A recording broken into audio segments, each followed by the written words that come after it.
Alexander McQueen was found dead in his London apartment on February 11th, 2010, 9 days after his mother died. The fashion world called it a tragedy, held memorials, named collections after him, cried publicly. The same industry that had extracted every drop of his genius for 20 years and never once asked if he was okay. McQueen had been showing signs of severe depression for years. His closest friends could see it. His collaborators could see it. The people writing him checks could see it. Nobody stopped the machine because the machine needed another collection, another show, another season. Alexander McQueen did not just die. He was emptied out by an industry that treated his mind like a resource and his mental health like an inconvenience. And when there was nothing left to take, he was gone. This is what they never tell you about the most talented designer who ever lived. Before we talk about how he died, you need to understand what he came from, because Alexander McQueen was not supposed to be Alexander McQueen. He was born Lee Alexander McQueen in 1969 in Lewisham, East London, the youngest of 6 children. His father was a taxi driver. His mother was a social history teacher. They were not wealthy. They were not connected.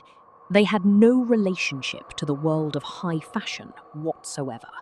Lee McQueen got his first job at 16 as a tailor's apprentice on Savile Row, the most prestigious street in British fashion. He was not there because of who he knew. He was there because he could sew better than people twice his age. He later studied at Central St. Martin's, one of the most competitive fashion colleges in the world. His graduation collection was bought in its entirety by Isabella Blow, a fashion editor, a socialite, a woman who understood immediately that she was looking at something she had never seen before. Isabella Blow did not just buy his collection, she became his champion, his protector, his most important relationship in the industry. She introduced him to everyone. She opened every door. She believed in him before the world knew his name. And McQueen needed that, because underneath the talent, underneath the bravado and the rebellion and the shock, he was a deeply sensitive man who had never felt like he belonged anywhere. He was gay, in a world that was not always kind about it. He was working class in an industry built on inherited wealth and social connections. He was raw and emotional and intense in a space that rewarded composure and polish. His clothes said everything his mouth couldn't. His early collections were violent and provocative and deeply personal. He put rape on the runway. He put trauma on the runway. He put his own psychological wounds on the runway and called it fashion. The industry was shocked and completely addicted because nobody had ever seen anything like it. In 1996, McQueen was appointed head designer at Givenchy, one of the most prestigious fashion houses in Paris. He was 27 years old, hated it. Not because he couldn't do the work. He could do the work in his sleep. He hated it because Givenchy was not his.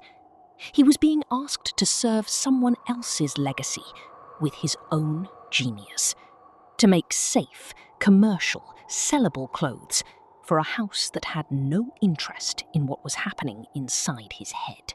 He lasted 4 years.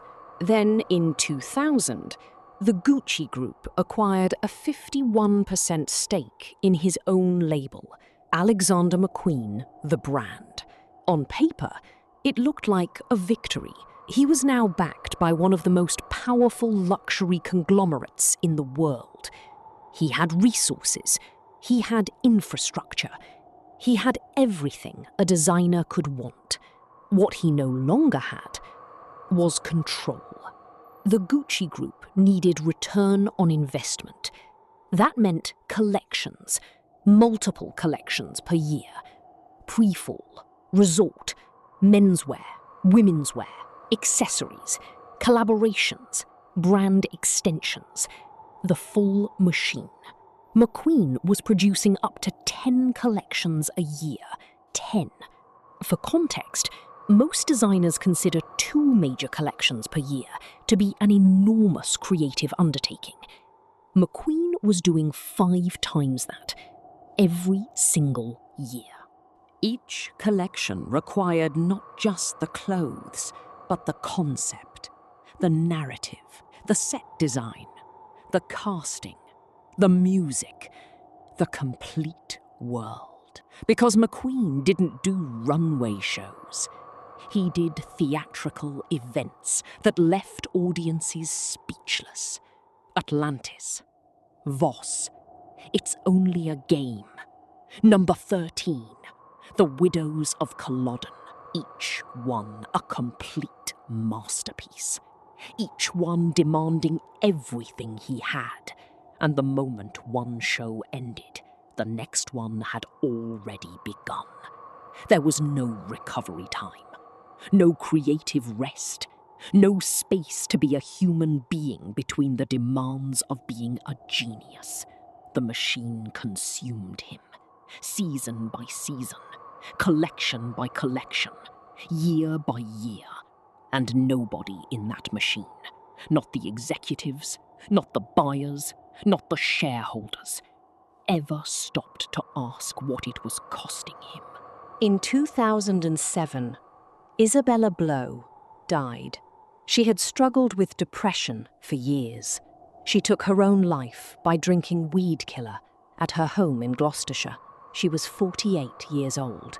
McQueen was devastated. Isabella Blow was not just his mentor. She was the person who had seen him first, who had believed in him when he was nobody, who had stood between him and an industry that would have chewed him up without a second thought. With her gone, he was alone at the top, in a way he had never been before.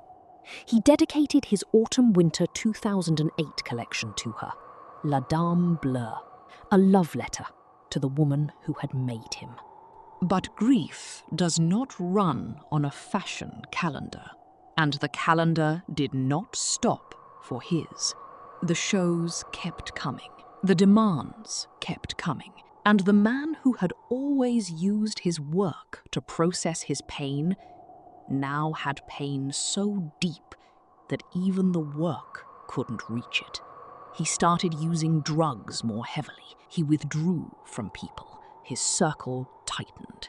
Those closest to him could see the deterioration clearly. He told friends he was exhausted in a way that sleep couldn't fix. That is not tiredness.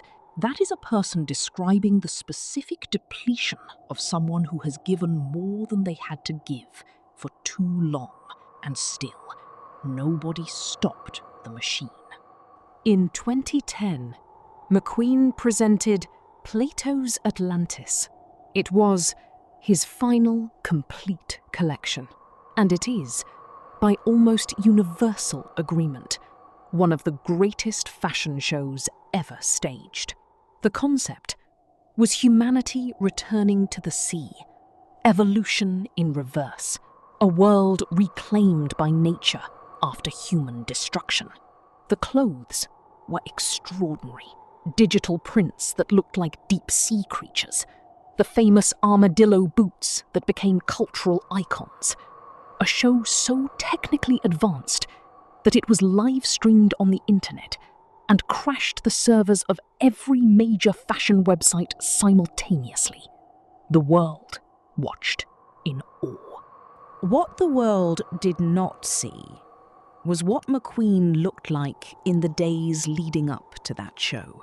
People who were with him described a man who was barely holding together, who was running on something that wasn't energy anymore. who was producing his greatest work from a place so dark that the work itself had become about darkness.